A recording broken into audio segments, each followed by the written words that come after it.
این طرف که یخ این نقاش گیرا پیریخ‌های تاجیکستان را به نمایش می‌گذارد. تلاش رسام فراتر از آن به تصویر کشیدن عظمت پیریخ است. او می‌خواهد این چنین آبشوی پیریخ و گردشگران را در آنجا جا کند. گلستان فتا هنوز این شاهکاری را تکمیل نکرده است. برای به آخر رساندن آن کمی تلاش بیشتر می‌طلبد. جالب اینجاست که نقاش پیش از این ده‌ها تصویرهای دیگر را آماده کرده است.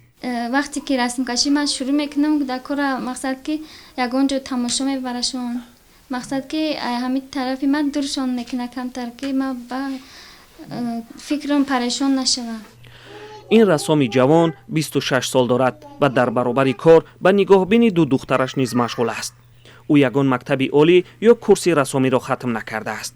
شوق و آرزوی کودکی گلستان را رسام کرد.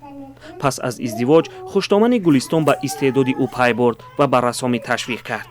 هرگاهی که گلستان قلم را به دست میگیرد خوشدامنش به نگاهبین کودکان بند می شود.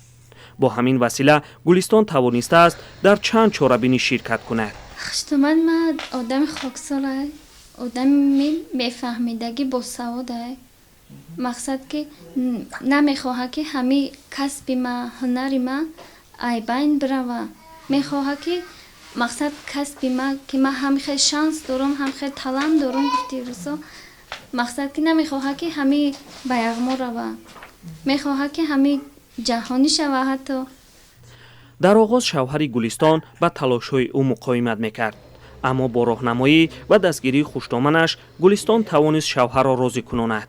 حالا شوهر هم همراه مادرش گلستان را تشویق میکند تا در رشته‌اش پیش رود.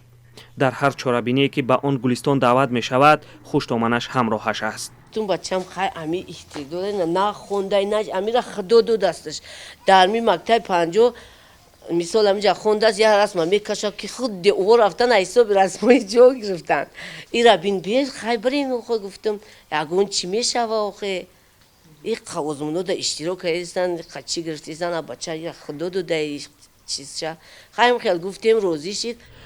گلستان فتا 5 سال پیش با پسری زینب ازدواج کرد.